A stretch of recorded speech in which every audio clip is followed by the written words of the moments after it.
믿음이 없으면 축복도 저주가 된다. 믿음이 없으면 축복도 저주가 된다라는 말씀 제목으로 전하겠습니다. 오늘 본문 말씀은 가나안 땅에 정탐꾼을 파견한 그러한 사건과 40일 동안 정탐꾼이 가나안 땅을 정탐하고 온 그러한 내용에 대해서 기록하고 있습니다. 이러한 오늘 이 본문 말씀을 통해서 우리는 두 가지를 살펴볼 수가 있는데, 첫째는 뚜렷한 목적의식이 성공적인 인생을 살도록 한다는 것입니다. 뚜렷한 목적의식을 가지고 살아가는 사람과 뚜렷한 목적의식이 없이 되는 대로 살아가는 사람의 그 삶의 모습은 완전히 다르다는 것입니다. 내가 장래에 어떠한 일을 통해서 하나님께 영광을 돌리겠다라는 그러한 목적의식을 가지고 살아가는 사람, 이와는 반대로 전혀 목적 없이 그냥 흘러가는 대로 살아가는 사람, 이런 사람의 그 인생을 비교해보면 어마어마한 차이가 날 수밖에 없다는 것이죠. 그렇기 때문에 뚜렷한 이 목적의식이 성공적인 그런 인생을 살도록 한다라는 것을 오늘 본문 말씀을 통해서 우리는 알 수가 있는데, 그 17절에서 20절 말씀해 보시면 모세는 이 가나안 땅에 이 정탐꾼을 파송하면서 그들이 가야 하는 그 목적지가 어디인지, 그리고 그들이 해야 할 그 임무가 무엇인지에 대해서 자세히 설명하고 있는 것을 보게 됩니다. 모세가 이처럼 그 12명의 정탐꾼들에게 자세하게 그들의 목적지와 임무에 대해서 설명하는 그 이유가 무엇이겠습니까? 정탐꾼들이 그 확실한 그 목적의식을 가지고 또 자신들에게 맡겨진 그 임무가 무엇인지를 확실히 알고 있을 때만이 효과적으로 그런 임무를 수행할 수가 있다는 것입니다. 목적 없이 그 군인들이 어떤 지역에 나가서 전쟁을 하게 되면 과연 그 전쟁에서 승리할 수가 있겠습니까? 지금 현재 러시아와 우크라이나가 이 전쟁 중에 있습니다.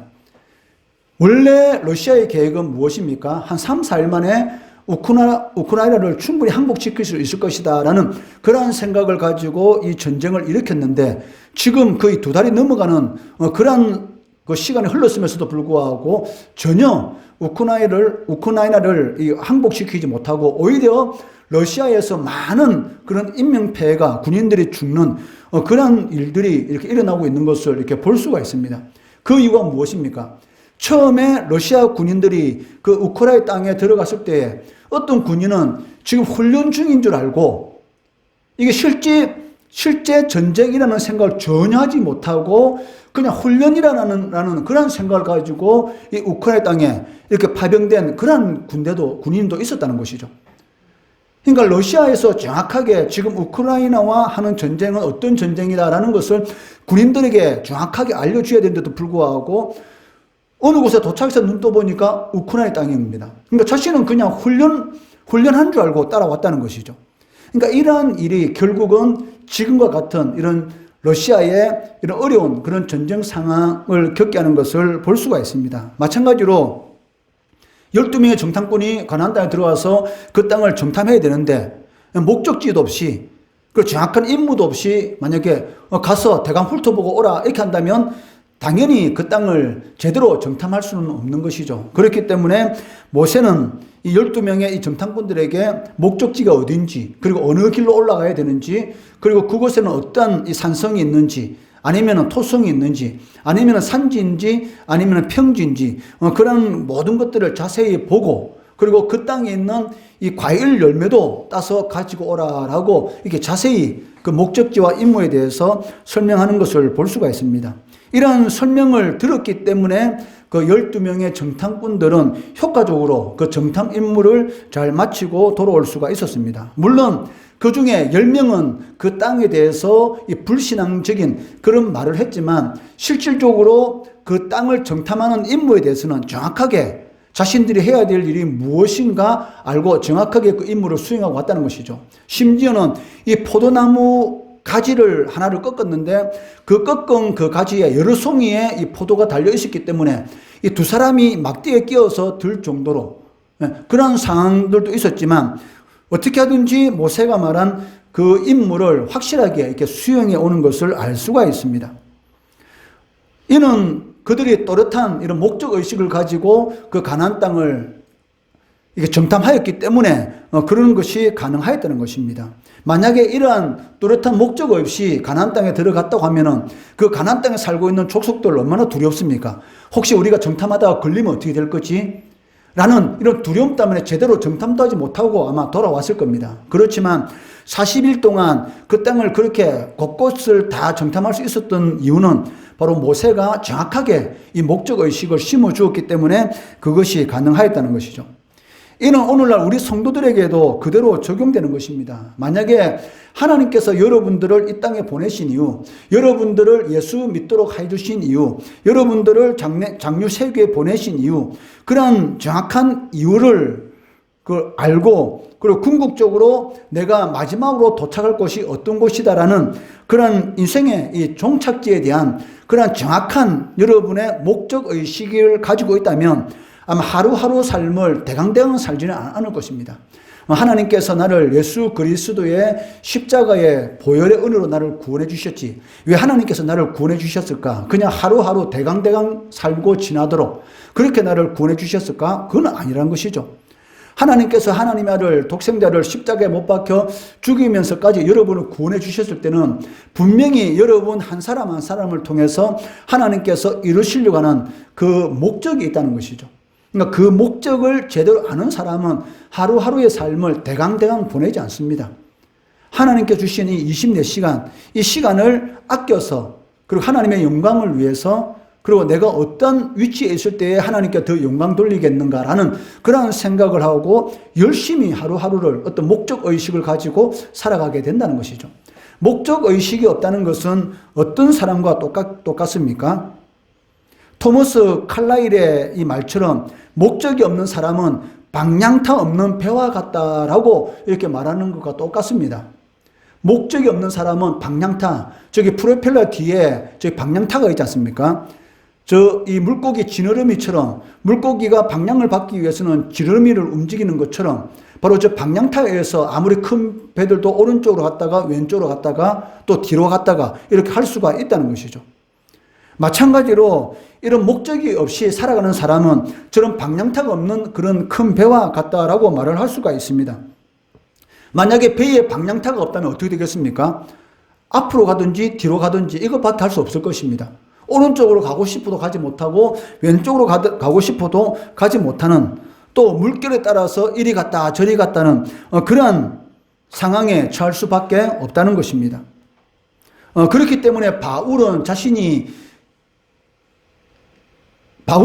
대해서 뭐라고 말합니까? 죄인 중에 괴수다. 왜냐하면 자신이 부활하신 예수님을 만나기 전까지만 하더라도 예수 믿는 사람들을 잡아서 감옥에 가두든지 아니면 예수 믿는 사람들을 죽이는 데 찬성표를 던진 그런 사람이었습니다.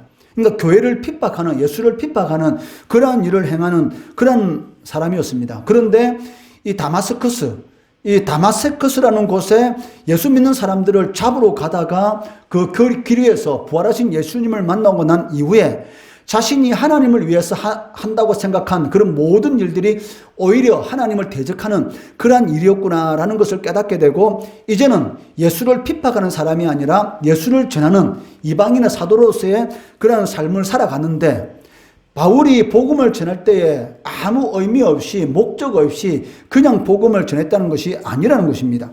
고린도전서 9장 26절 이 말씀해 보시면 그러므로 나는 다름질하기를 향방 없는 것 같이 아니하고 싸우기를 허공을 치는 것 같이 아니하며 여러분 달려갈 때 목적지가 없으면 어떻게 되겠습니까? 달리다가 죽게 되는 것이죠. 목적지가 없다. 끊임없이 달려야 된다. 그럼 여러분들 24시간 동안 끊임없이 달릴 수 있겠습니까? 24시간 동안 끊임없이 한번 달려보세요. 죽는 것이죠. 그러니까 목적지가 없이 달리는 것만큼 어리석은 사람이 없습니다. 우리 100m 달리기 할 때 저 앞에 목적지인 그 100m 이 마지막 지점에 이런 그 선이 있기 때문에 그런 마지막 선이 있기 때문에 그것을 보고 달리지 않습니까? 그런데 100m 달리기 하는데 목적지가 없어요. 그럼 100m가 아니라 1000m, 1000m도 될 수 있다는 것이죠. 마찬가지로 권투 선수가 권투를 하는데 상대방이 있어야 권투를 하지 않습니까? 그런데 허공을 치는 것처럼 권투를 하면 되겠습니까? 안 되는 것이죠. 마찬가지로 바울은 부활하신 예수님께서 자신에게 주신 그 사명에 대해서 이 목적에 대해서 정확하게 알고 있었습니다.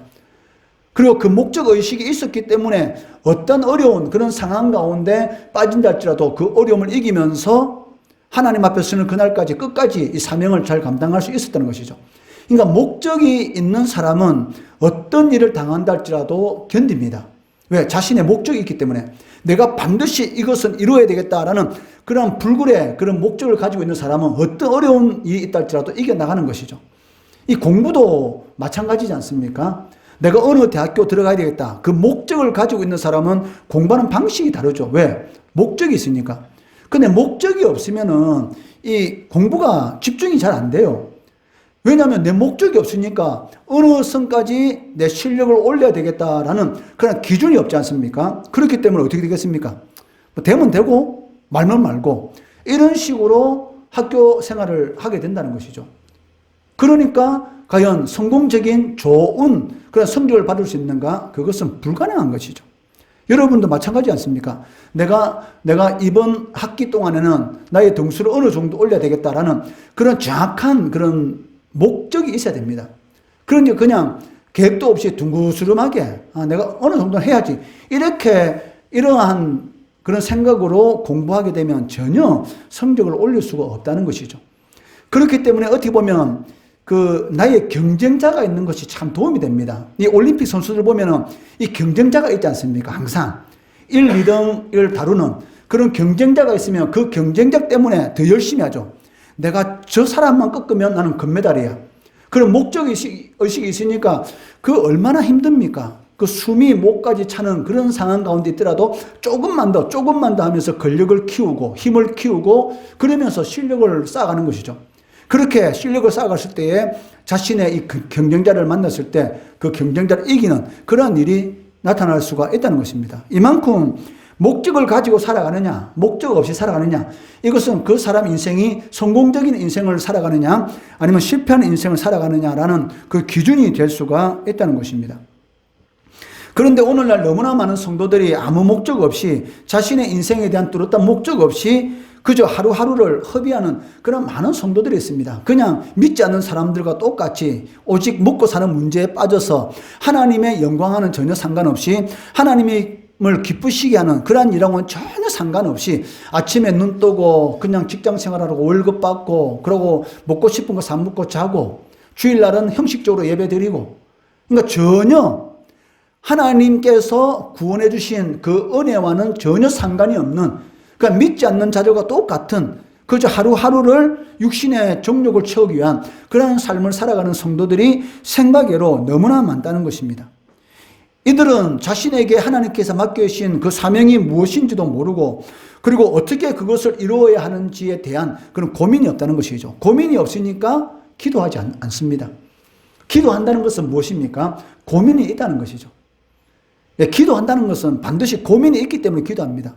내가 이 일을 하고 싶은데 그 일이 안 되니까 고민이 되니까 하나님 앞에 기도하는 것이죠. 왜? 나는 못하지만 하나님은 하실 수 있으니까 하실 수 있는 하나님의 도움을 얻고자 고민 가운데 하나님 앞에 기도하는 겁니다. 그러니까 무슨 일을 이루려고 하는데 내 힘으로는 자신이 없으니까 고민 가운데 하나님 앞에 기도하는 것이죠. 그러니까 기도하지 않는다는 것은 하나님의 일에 대한 전혀 고민이 없다라고 말을 할 수가 있다는 것입니다. 오늘날 이 새벽 기도회라든지 아니면 저 산에 많은 기도원들이 있는데 그 한 몇십 년 전만 하더라도 이 기도원이 터져 나갈 정도로 많은 사람들이 모여서 기도하고 또 기도원이 있는 그 산 속에 저녁에 기도하는 소리가 얼마나 많이 들리는지 모릅니다. 무덤 옆에서도 앉아서 기도하고 밤중에 24시간 기도하고 그 설이 맞으면서 기도하고 그렇게 한 20년 전만 하더라도 그런 기도 소리가 많이 이렇게 울려 퍼있는데 오늘날 기도원에 가보면 텅텅 비었습니다. 아무리 이름 있는 그런 목사님 와서 부흥회를 한다더라도 비어있는 그런 경우를 많이 볼 수가 있죠. 그 이유가 무엇입니까? 예수 믿는 사람들인데도 불구하고 고민이 없는 거예요. 하나님의 은혜에 대한 고민, 하나님께서 나를 왜 부르셨까? 내가 과연 내 인생 살아가면서 어떤 삶을 통해서 하나님께 영광 돌릴까? 그런 고민이 없기 때문에 기도하지 않는 것을 이렇게 볼 수가 있습니다. 그냥 예수 믿는 사람들도 하루하루 살아가는 거 급급해서 살아가는 것을 볼 수가 있는데 나중에 죽음이 자신 앞에 다가왔을 때에 분명히 이렇게 후회하게 됩니다. 하나님께서 나를 구원해 주셨는데 과연 내가 하나님을 위해서 무엇을 했지? 생각해 보니까 하나님 앞에 내세울 것이 하나도 없는 거예요. 바울은 뭐라고 합니까? 죽기 전에 로마 감옥에 갇혀 있어 이제는 자신이 죽을 때가 가까운 것을 알고 죽기 전에 편지를 씁니다. 그 편지가 뭐냐면 디모데후서. 디모데후서는 바울 사도가 로마 감옥 가운데서 순교할 때가 가까이 온 것을 알고 자신의 사랑하는 믿음의 자녀인 디모데에게 쓴 두 번째 편지인데, 이 디모데후서에 보면 뭐라고 되어 있습니까? 내가 전제와 같이 이제는 하나님 앞에 설 때가 가까웠다. 이 전제는 무엇이냐면 제사 드릴 때 마지막으로 포도주를 붓는 그런 제사의식입니다. 즉 하나님 앞에 제사 드릴 때 마지막으로 붓는 그런 예식이 있는 것처럼 나의 삶도 이제는 죽을 때가 가까이 왔는데 주님께서 나를 위해서 준비해 놓은 것이 있다. 그게 무엇이냐면 면류관. 그런데 그냥 면류관도 아니고 무슨 면류관? 의의 면류관. 그러니까 바울은 담대한 것이죠. 그러니까 하나님께서 자신을 위해서 의의 면류관, 즉 상을 준비해 놓으셨다라고 담대히 믿음의 아들인 디모데에게 편지를 쓰는 것을 우리가 볼 수가 있습니다. 과연 여기에 앉아있는 저를 비롯해서 과연 여러분들은 만약에 눈앞에 죽음이 가까웠을 때에 야, 하나님께서 나를 위해서 상을 준비해 놓았다라는 그런 말을 듣는 그런 믿음의 길을 걸어가야 한다는 것이죠. 그런데 죽음이 다가왔을 때 내 죽기 싫어, 조금 더 살고 싶어, 이렇게 말하면 안 되지 않습니까? 천국이 좋다고 말은 하면서도 막상 죽음이 가까웠을 때 내 죽기 싫습니다. 하나님 스톱. 앞으로 10년만 더 살게 해주세요. 내 10년 있다 갈게요. 조금 더 재밌게 살다가 갈게요. 이게 말이 됩니까? 말이 안 되잖아요. 천국이 그렇게 좋다고 말을 해놓고 천국은 눈물도 없고 아픔도 없고 고통도 없고 영원히 복된 삶을 누리는 곳이다. 그렇게 말을 해놓고 막상 죽음이 다가오니까 하나님 스톱 10년 연장. 이게 말이 안 되지 않습니까? 그런데 이렇게 말을 하는 이유가 무엇입니까? 바로 아무 목적 없이 살아왔기 때문입니다. 그러니까 하나님께서 주신 그 목적을 따라서 열심히 살아온 사람들은 하나님께서 부르실 때 기쁜 마음, 즐거운 마음으로 하나님께서 나를 위해서 상을 예배해 놓았을 것이다 라는 그런 마음을 가지고 두 손 들고 찬양하면서 가는 것이죠. 얼마 전에 수영로 교회 정필도 목사님이 소천하셨는데 그 정필도 목사님이 소천하시면서 병원에 있으면서 숨이 끊어지는 그 순간까지 교회를 위해서 성도들을 위해서 기도하시면서 가셨거든요. 그것이 여러분 유튜브에 보면은 정필도 목사님 기도 이렇게 치보면 다 나옵니다. 한번 들어보세요. 그러한 모습이 바로 믿음의 사람들이 이 세상을 떠난 모습인 것이죠. 끝까지 자신이 개척한 그 교회를 위해서, 성도들을 위해서, 그리고 그 교회를 통해서 많은 영혼들이 구원받게 될 것이라는 축복을 하면서 그 병중에서 그렇게 떠나는 거예요. 얼마나 그 축복된 죽음입니까? 그런데 나 가기 싫어. 일평생 또 예수 믿었으면서 죽음이 다가왔을 때 내 가기 싫어. 하나님 스톱. 내 조금 더 즐기다 갈게요. 이렇게 말하는 것은 그 이유가 무엇입니까? 한마디로 말하면 믿음이 없다. 그러니까 믿음이 없는 이유가 무엇입니까? 하나님의 뜻과는 전혀 상관없이 아무 목적 없이 그냥 하루하루를 지내왔다라고 말을 할 수가 있습니다. 만약 아무 목적 없이 하나님께서 나를 불러주신 그 이유가 뭘까? 그게 고민 한번 안 해보고 그냥 하루하루 주일마다 나와서 예배 드리고 또 가고 일주일 동안 내 마음대로 살고 이렇게 살다가 과연 죽음 앞에 섰을 때에 후회하지 않을 자신이 있습니까? 반드시 후회하게 된다는 것입니다.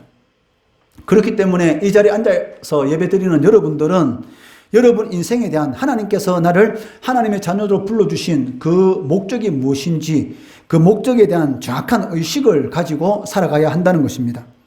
하나님께서는 우리 각자에게 맡기신 그 사명이 있습니다. 그리고 그 사명을 발견하고 그 사명을 이루기 위해서 하루하루 최선을 다하는 그러한 삶을 살아갈 때만이 하나님께서 우리들에게 생각지도 못했던 그런 큰 은혜를 베풀어 주신다는 것이죠. 둘째는 오늘 본문 말씀을 통해서 믿음이 없으면 축복도 저주가 될 수가 있다는 것입니다. 예수 그리스도의 피로 구원해 주신 것, 이 세상 그 무엇과도 비교할 수 없는 축복입니다. 그런데 오히려 그 축복이 저주가 될 수 있는 그런 경우도 있다는 것이죠. 무엇 때문에? 믿음이 없기 때문에. 22절 말씀해 보시면 헤브론은 애굽의 수암보다 7년 전에 세워진 곳이고 아낙 자손인 아히만과 세세와 달메가 살고 있다라고 말씀하고 있습니다.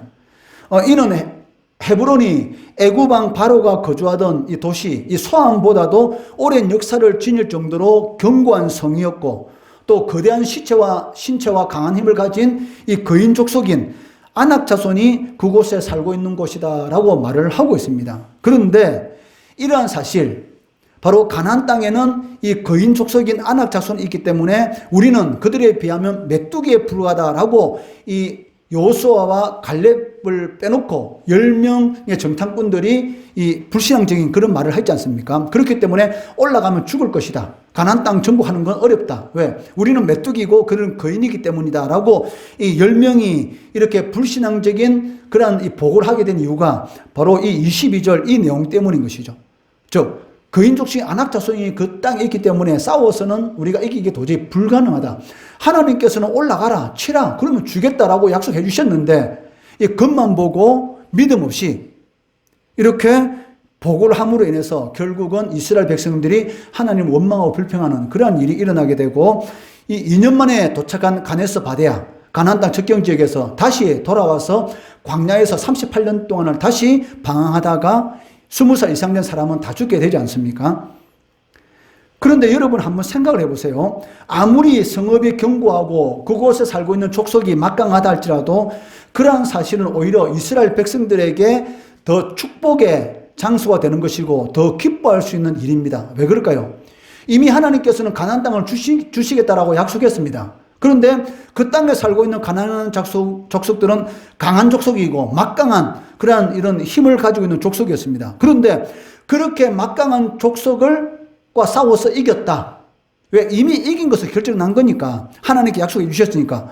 그러면 그렇게 강한 족속과 이스라엘 백성들이 싸워서 이겼다라는 것은 그 근처에 있는 가나안 땅이 아닌 그 근처에 있는 이방 민족들이 보기에는 너무나 두려운 일이지 않습니까? 그렇기 때문에 이스라엘 백성들이 이름이 어마어마하게 떨쳐질 수 있는 그런 귀한 기회가 되는 것이죠. 사실은 가나안 땅은 축복의 땅입니다. 그리고 그 땅에 거인 족속인 아낙 족속이 살고 있다는 것은 오히려 이스라엘 백성들이 어마어마하게 강하다라는 것을 가나안 땅 근처에 있는 이런 다른 민족에게도 나타낼 수 있는 그런 좋은 축복의 기회가 될 수 있었던 것이죠. 그런데 오히려 하나님의 말씀을 믿지 못하고 그 아낙 족속 때문에 두려워함으로 인해서 결국은 어떻게 됩니까? 이 축복의 땅인 가나안 땅이 결국은 이 저주가 됨으로 인해서 20살 이상 된 사람들은 아예 가나안 땅에 들어가 보지도 못하고 이 광야에서 죽게 되는 그런 저주의 이런 삶을 살아갔던 것을 알 수가 있습니다. 하나님께서 반드시 약속해 주셨습니다. 그러면 믿음을 가지고 쳐들어가면 축복이 되는 것이죠. 그런데 오히려 믿음이 없었기 때문에 하나님의 축복도 뭐가 되었습니까? 저주가 되고, 그리고 소망이 뭐가 되었습니까? 절망이 되었던 것이죠. 이스라엘 백성들 시내 광야에서 그리고 바란 광야에서 2년 동안 그 거친 길을 이렇게 걸어왔습니다. 이제는 가나안 땅 접경 지역인 가데스 바네아라는 곳에 도착했습니다. 이제 들어가면 돼요. 2년 동안 광야에서 얼마나 고생했습니까? 날마다 똑같은 만나, 그리고 반석을 깨뜨려서 마시는 물, 그리고 한 번씩 하나님께서 바람을 통해서 매출하게 고기를 먹여주신 것, 그리고 날마다 보이는 경치는 뭐만 보입니까? 황량한 사막. 이러한 곳에서 2년 동안 지냈습니다. 이제는 젖과 꿀이 흐르는 너무나 신성한 그런 식물들이 있고 맛있는 과일들이 있고 그리고 깨끗한 물이 흐르는 그 가나안 땅이 기다리고 있고 그냥 들어가면 되는데도 불구하고 그런 소망을 가지고 2년 동안 견뎠을 건데 이제 소망이 이루어지는 것을 눈앞에 놔둬놓고 믿음이 없어서 이 소망이 절망으로 바뀌는 그러한 일을 겪게 되었던 것입니다. 그렇기 때문에 우리는 항상 우리에게 주어진 그 상황과 형편을 어떤 눈으로 바라봐야 합니까? 불신의 눈으로 바라보면 안 된다는 것입니다. 즉 믿음의 눈으로. 비록 내가 원하는 그러한 일이 아닐지라도 나에게 고통이 되는 그러한 일이 일어났다 할지라도 그 일이 내 삶 가운데 일어나도록 하시는 분이 누굽니까? 하나님이시죠. 하나님께서 허락하지 않으면 여러분 삶 가운데 어떤 일도 일어날 수가 없습니다. 하나님께서 허락하셨기 때문에 여러분 인생에 모든 일들이 일어나게 되는 것이죠. 그러면 우리 하나님은 좋은 하나님이시고 나에게 좋지 않은 일이 일어났다 할지라도 이것은 무엇입니까? 나에게 더 큰 축복을 하시기 위한 그런 하나의 과정이다. 하나의 통로다라고 생각해야 되는 것이죠. 여러분 해변대라든지 이런 특공대에서 훈련받고 나온 사람하고 그냥 일반 그냥 군대 갔다 온 사람하고 차이 납니까? 안 납니까? 차이 나죠. 왜? 엄청나게 어렵게 훈련받은 사람은 그만큼 정신력이라든지 이런 근력이 다르지 않습니까? 그런데 일반적으로 그냥 평범하게 훈련받고 온 사람들은 차이가 나는 것은 당연한 것이죠. 그렇기 때문에 해병대라든지 이런 공수특전단 같은 경우는 전쟁이 나면 어떻게 됩니까? 비행기 타고 먼저 평양이라든지 거기서 하늘에서 떨어져가지고 먼저 어떤 자리를 확보하지 않습니까? 왜? 그러한 공중에서 낙하산 타고 떨어지고 어떤 한 어려운 상황 가운데서 살아남을 수 있는 그런 훈련을 받은 자들만이 전쟁이 났을 때 먼저 그 깊숙한 곳에서 이런 작전을 수행할 수 있는 것이죠. 그런데 일반 그냥 대강대가 훈련받은 사람이 과연 그것이 가능합니까? 불가능한 것이죠. 마찬가지입니다. 여러분들 삶 가운데 원치 않는 그러한 어려운 일이 벌어졌다. 하나님께서 이것은 나에게 더 큰 복을 주기 위한 하나의 가정이구나. 이것을 통해서 나의 믿음을 하나님께서 테스트해보고 계시구나. 절대 하나님 원망 안 해야지. 이런 힘들어도 내가 견뎌야지. 이겨야지. 하나님의 때를 바라보면서 하나님께 감사해야지. 이런 마음을 가지고 여러분들이 참고 견디면 그 어려움과는 비교되지 않는 그런 복이 여러분의 삶 가운데 부어지는 것입니다. 하나님의 축복을 축복으로 받아야지 하나님의 축복을 저주로 받으면 되겠습니까? 소망을 소망으로 받아야지 소망을 절망으로 받으면 안 된다는 것입니다. 로마서 8장 32절 말씀해 보시면 자기 아들을 아끼지 아니하시고 우리 모든 사람을 위하여 내주시니가 어찌 그 아들과 함께 모든 것을 우리에게 주시지 않겠느냐. 아들을 아끼지 아니하시고 우리의 모든 죄와 허물을 대신해서 십자가에 못 박혀 죽이신 그 하나님이 아들도 아끼지 않으시고 우리에게 주셨는데 하물며 천지 만물의 주인 하나님께서 아들보다 소중하지 않은 것들을 주지 않겠느냐. 아들보다 소중한 게 어디 있겠습니까? 가장 소중한 아들도 우리에게 주셨는데 아들에 비하면 아무것도 아닌 재물, 권세, 명예 이런 거 주지 않겠느냐? 당연히 주신다라고 말씀하고 있습니다. 그런데 어떠한 사람들에게 이것을 주십니까? 무엇이 있는 사람? 믿음이 있는 사람. 믿음이 이깁니다. 믿음이 승리하게 한다는 것이죠. 하나님에 대한 온전한 믿음, 이 믿음을 여러분들이 가지고 있을 때만이 하나님께 주시는 그런 풍성한 그런 축복을 누릴 수가 있다는 것입니다. 오늘 이 본문 말씀을 통해서 우리 두 가지 살펴봤습니다. 하나님께서 여러분들을 왜 구원해 주셨는지 거기에 대한 이 목적의식을 반드시 가져야 됩니다. 그 목적의식이 없으면 하나님 축복도 뭐가 될 수가 있어요? 저주가 될 수가 있다는 것이죠. 이스라엘 백성들에게 목적의식은 무엇입니까? 가나안 땅 정복입니다. 이미 하나님께서 약속해 주셨기 때문에 뚜렷한 목적의식을 가지고 그냥 올라가면 됐습니다. 그런데 그런 목적의식이 제대로 형성되지 않고 믿음이 없었기 때문에 결국 그 축복이 저주가 되는 것을 볼 수가 있습니다. 뚜렷한 인생의 목적, 하나님께서 왜 나를 구원해 주셨지? 이런 뚜렷한 목적의식을 가지고 또 믿음의 눈으로 축복으로 받을 수 있는 그런 우리 성도들 되시기를 주의 이름으로 축원합니다.